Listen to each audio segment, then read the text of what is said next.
ನನ್ನ ಹೆಸರು ಪರಮೇಶ್ವರ್ ಅಂತ.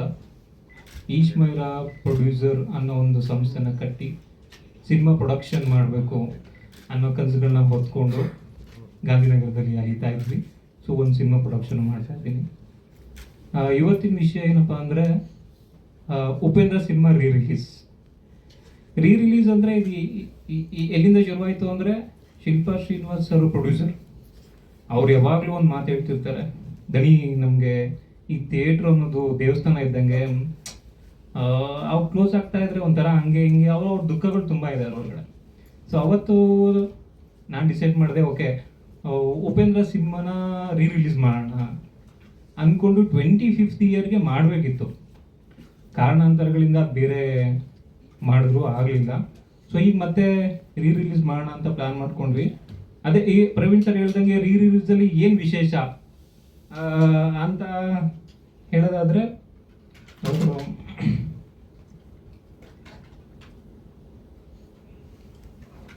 ಉಪೇಂದ್ರ ಸಿನಿಮಾ ಬರೀ ಸಿನಿಮಾ ಅಲ್ಲ, ಪ್ಯೂರ್ ಎಂಟರ್ಟೈನ್ಮೆಂಟು ಮತ್ತು ಸ್ಟ್ರಾಂಗ್ ಮೆಸೇಜ್ ಇರುವಂಥ ಸಿನಿಮಾ. ಈ ಪ್ಯೂರ್ ಎಂಟರ್ಟೈನ್ಮೆಂಟು ಮತ್ತು ಸ್ಟ್ರಾಂಗ್ ಮೆಸೇಜ್ ಇರೋವಂಥ ಸಿನಿಮಾನ ಇಟ್ಕೊಂಡು ಒಂದಷ್ಟು ಏನೋ ಪ್ರಯತ್ನಗಳು, ಈ ಪ್ರಯತ್ನಗಳೆಲ್ಲ ಈಗ ಹೇಳಿದಾಗ ಇದಾಗುತ್ತಾ, ಇದು ವರ್ಕ್ ಆಗಲ್ಲ, ಇದಾಗಲ್ಲ ಬಿಡು ಅನ್ನೋ ಥರನೇ ಮನಸ್ಥಿತಿ ಬರೋದು. ಆದರೆ ಒಂದು ಸರಿ ಇದನ್ನು ನಾವು ಎಕ್ಸಿಕ್ಯೂಟ್ ಮಾಡಿ ಅದನ್ನು ಜಾರಿಗೆ ತಂದಾಗ ಓಕೆ, ನೆಕ್ಸ್ಟ್ ಸಿನಿಮಾ ಇದು ಹಂಗೆ ಮುಂದುವರಿತಾ ಇರುತ್ತೆ. ಒಂದ್ಸರಿ ಮಾಡಬೇಕು, ಅದನ್ನು ಉಪೇಂದ್ರ ಅನ್ನೋ ಸಿನಿಮಾಯಿಂದನೇ ಶುರು ಮಾಡಬೇಕು ಅಂತ ಯೋಜನೆಗಳೆಲ್ಲ ಹಾಕ್ಕೊಂಡು ಒಂದಷ್ಟೆಲ್ಲ ತಯಾರಿ ನಡೀತಾ ಇದೆ. ಇದರಲ್ಲಿ ಈಗ ವಿಶೇಷ ಏನಪ್ಪ ಅಂದರೆ, ಅದೇ ಈ ಸಿನಿಮಾ ರಿಲೀಸ್ ಆದಾಗ ಆಡಿಯನ್ಸ್ಗಳು ಟಿಕೆಟ್ ಪರ್ಚೇಸ್ ಮಾಡ್ತಾರೆ, ಸಿನಿಮಾ ನೋಡಕ್ಕೆ ಬರ್ತಾರೆ, ಎದ್ದೋಗ್ಬಿಡ್ತಾರೆ, ಒಂದು ಎಂಟರ್ಟೈನ್ಮೆಂಟ್ ಸಿಗುತ್ತೆ. ಇದ್ರ ಜೊತೆ ಒಂದು ಅಡಿಷ್ನಲ್ ಏನಪ್ಪ ಅಂದರೆ, ಸಿನಿಮಾ ನೋಡ್ತಾರೆ, ಟಿಕೆಟ್ ಪರ್ಚೇಸ್ ಮಾಡ್ತಾರೆ, ಸಿನಿಮಾ ನೋಡಾದ್ಮೇಲೆ ಇದು ಆಲ್ರೆಡಿ ಜನಗಳಿಗೆಲ್ಲ ತಲೆ ಕೆಡಿಸಿರುವಂಥ ಸಿನಿಮಾ, ಈಗಲೂ ಜನಗಳು ಕನ್ಫ್ಯೂಷನ್ ಇರ್ತಾರೆ. ಉಪೇಂದ್ರ ಅಂದರೆ ಏನಿಲ್ಲ, ಈ ಸಿನಿಮಾಗೆ ಸಂಬಂಧಪಟ್ಟಂಗೆ ಒಂದು ಕ್ವಶನ್ ಕೇಳ್ತೀವಿ. ಎಕ್ಸಾಂಪಲ್, ಉಪೇಂದ್ರ ಸಿನಿಮಾದಲ್ಲಿ ಎಷ್ಟು ಕಾಸ್ಟ್ಯೂಮ್ ಹಾಕಿದ್ದಾರೆ, ಹೀಗೆ ಸಿನಿಮಾಗೆ ರಿಲೇಟೆಡ್ ಕ್ವಶನ್ಗಳನ್ನ ಕೇಳ್ತೀವಿ.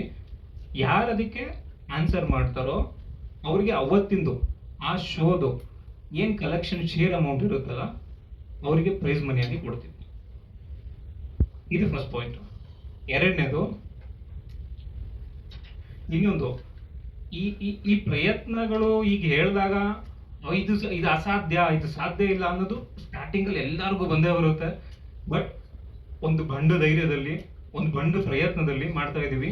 ಫ್ಯಾಮಿಲಿ ಆಡಿಯನ್ಸ್, ಈ ಸಿನಿಮಾಗೆ ಫ್ಯಾಮಿಲಿ ಆಡಿಯನ್ಸ್ ಬಂದು ಸಿನಿಮಾ ನೋಡಿ ಕೇಳಿದ ಕ್ವಶನ್ಗೆ ಆನ್ಸರ್ ಮಾಡಿದ್ರೆ ಒಂದು ಅಡಿಷ್ನಲ್ ಏನು ಅಂದರೆ, ಅವ್ರಿಗೆ 1 year ಫ್ಯಾಮಿಲಿಗೆ ಅವ್ರ ಗ್ಯಾಸ್ ಬಿಲ್ನ ಪೇ ಮಾಡುತ್ತೆ ಕಂಪನಿ, ಜೊತೆ ಶೇರ್ ಅಮೌಂಟ್.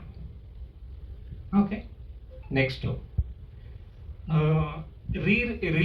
ರಿಲೀಸ್ ಆಗಿ 25th ತನಕ ನಾವು ಥಿಯೇಟ್ರಲ್ಲಿ ಸಿನಿಮಾ ನಿಲ್ಲಿಸ್ತೀವಿ. 25th ಡೇ ತನಕ ಈ ಪ್ರೋಸೆಸ್ ಆಗ್ತಾನೆ ಇರುತ್ತೆ. 25th ಡೇ ಒಂದು ಮೆಗಾ ಕ್ವಶನ್ ಪ್ಲಾನ್, ತುಂಬ ಒಂದು ಬೇರೆ ಲೆವೆಲಲ್ಲಿ ಪ್ಲಾನ್ ಮಾಡ್ತೀವಿ. ಅವತ್ತಿನ ದಿನ ಈ 24 days ಏನು ಸಿನಿಮಾ ನೋಡಿರ್ತಾರಲ್ಲ ಅವರೆಲ್ಲರಿಗೂ, ಸಿನಿಮಾ ನೋಡಿರೋರಿಗೆ ಅವ್ರಿಗೆ 25th ಡೇ ಒಂದೇ ಒಂದು ಕ್ವಶನ್ ಕೇಳ್ತೀವಿ. ಆ ಕ್ವಶನ್ಗೆ ಯಾರು ಆನ್ಸರ್ ಮಾಡ್ತಾರೋ ಅವತ್ತು ನಿಜವಾಗ್ಲೂ ಅವ್ರಿಗೆ ಸೀರಿಯಸ್ಲಿ 1 ಕೋಟಿ ರೂಪಾಯಿ ಬಹುಮಾನ ಸಿಗುತ್ತೆ. ನೆಕ್ಸ್ಟ್, ಈ ಕಾನ್ಸೆಪ್ಟ್ ಹೇಳುವಾಗ ಕ್ಯಾಶ್ ಇಲ್ಲ, ಅಕೌಂಟ್ ಥ್ರೂನೇ ಸಿಗುತ್ತೆ, ಕಂಪ್ನಿ ಅಕೌಂಟ್ ಥ್ರೂನೇ ಬರುತ್ತೆ. ಹೌದು, ಎಲ್ಲ ಕಟ್ಟಾಗುಟ್ಟೆ ಬರುತ್ತೆ. ಅದೇ ಇದು ಹೇಳ್ದಂಗೆ ನಿಜವಾಗ್ಲೂ ಎಲ್ಲ ಒಳ್ಳೊಳಗೆ ನಗು ಬರ್ತಿರುತ್ತೆ. ಅಲ್ಲಿ ಅಣ್ಣನು ತಗ್ತವ್ರೆ, ಇರ್ಲಿ, ಏನ್ ತೊಂದರೆ ಇಲ್ಲ. ಒಂದ್ಸರಿ ಎಕ್ಸಿಕ್ಯೂಟ್ ಆಗೋ ತನಕ ಇದು ನಮಗೆ ತುಂಬಾ ಚಾಲೆಂಜಿಂಗ್ ಅನಿಸ್ತಿದೆ, ಬಟ್ ಮಾಡ್ತೀವಿ ಬಿಡೋದ.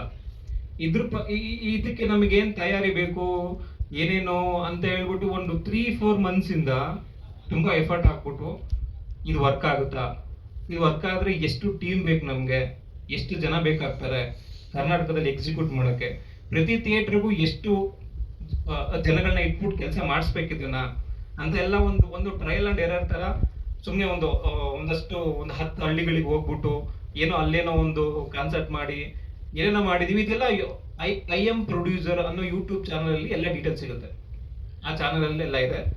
ಸೊ ಇದನ್ನ ಓವರ್ ಆಲ್ ಎಕ್ಸಿಕ್ಯೂಟ್ ಮಾಡೋಕ್ಕೆ ಆಲ್ಮೋಸ್ಟ್ ನಮಗೆ ಒಂದು 60 ರಿಂದ 70 ಜನ ಬೇಕಾಗ್ತಾರೆ, ಒಂದು ಟೀಮ್.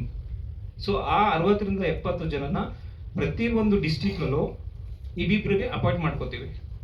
ಅಪಾಯಿಂಟ್ ಮಾಡ್ಕೊಂಬಿಟ್ಟು ಅವ್ರಿಗೆ ಉದ್ಯೋಗ ಸೃಷ್ಟಿ ಕಾನ್ಸೆಪ್ಟ್ ಅಷ್ಟೇ. ನಮ್ಮ ಕಂಪ್ನಿ ಕಡೆಯಿಂದ ಒಂದು 60 ಜನನ ಅಪಾಯಿಂಟ್ ಮಾಡಿಕೊಂಡು ನಾವು ಅನ್ಕೊಂಡಿರೋ ಕಾನ್ಸೆಪ್ಟ್ನ ಎಕ್ಸಿಕ್ಯೂಟ್ ಮಾಡ್ತೀವಿ. ಪ್ರತಿ ಜಿಲ್ಲೆಯಲ್ಲೂ ಎಕ್ಸಿಕ್ಯೂಟ್ ಮಾಡ್ಬಿಟ್ಟು ನಾವೇನು ಅನ್ಕೊಂಡಿದ್ದೀವಲ್ಲ ಅದನ್ನ ಅಚೀವ್ ಮಾಡೋಕ್ಕೆ ಎಷ್ಟು ಎಫರ್ಟ್ ಬೇಕು, ಯಾರ್ಯಾರ ಸಹಾಯ ಬೇಕು, ಎಲ್ಲರದು ತಗೊಂಡು ಪ್ರಯತ್ನ ಪಡ್ತೀವಿ. ಈ ಪ್ರಯತ್ನ ಸಕ್ಸಸ್ ಆಗಲಿಲ್ಲ ಅಂದರೂ ಮತ್ತೆ ಪ್ರಯತ್ನ ಪಡ್ತಾನೆ ಇರ್ತೀವಿ. ಇದೊಂದೇ ಸಿನಿಮಾ ಮುಗಿಯಲ್ಲ. ಈ ವಿಚಾರದ ಬಗ್ಗೆ ನೆಕ್ಸ್ಟು ತುಂಬ ದೊಡ್ಡ ಸಿನಿಮಾಗಳ ಪ್ಲಾನ್ ಇದೆ. ಅಂದರೆ ಇದೆಲ್ಲ ಯಾಕೆ ಅಂದರೆ ಹಿಂದೆ ಅಂದರೆ ಹಳೆ ಸಿನಿಮಾಗಳೇ, ಹಿಂದೆ ನಮ್ಮ ಸಿನಿಮಾಗಳು ಯಾವ್ಯಾವ ಥರ ಸಿನಿಮಾಗಳು ಬಂದಿದ್ದಾವೆ, ಅವೆಲ್ಲ ಥಿಯೇಟ್ರಲ್ಲಿ ಯಾವ ಲೆವೆಲಲ್ಲಿ ಮನೋರಂಜನೆ ಕೊಟ್ಟಿದ್ದಾವೆ. ಸೊ ಇದನ್ನೆಲ್ಲ ಒಂದಷ್ಟು ಈಗೇನೋ ಏನೇನೋ ಮಾತಾಡೋ ಒಂದಷ್ಟು ಜನಗಳಿಗೆ ಅದೊಂದು ರೀಚು. ತುಂಬ ಹಿಂದೆ ಇನ್ನೂ ತುಂಬ ಒಂದಷ್ಟು ಇದ್ದಾವೆ. ಮುಂದೆ ಹೋಗ್ತಾ ಹೋಗ್ತಾ ಎಲ್ಲ ನಿಮಗೆ ಗೊತ್ತಾಗುತ್ತೆ. ಈ ಪ್ರಯತ್ನಕ್ಕೆ ನಿಮ್ಮೆಲ್ಲರ ಸಪೋರ್ಟ್ ಬೇಕು, ಮತ್ತು ಕರ್ನಾಟಕ ಜನಗಳ ಆಶೀರ್ವಾದ ಬೇಕು. ಇದ್ರ ಬಗ್ಗೆ ಇನ್ನೂ ಏನು ಕರೆಕ್ಷನ್ಸು ಅಪ್ಡೇಟು ಏನೇನು ಇರುತ್ತೋ ಅದೆಲ್ಲ ಆಗ್ತಾ ಇರುತ್ತೆ. Thank you.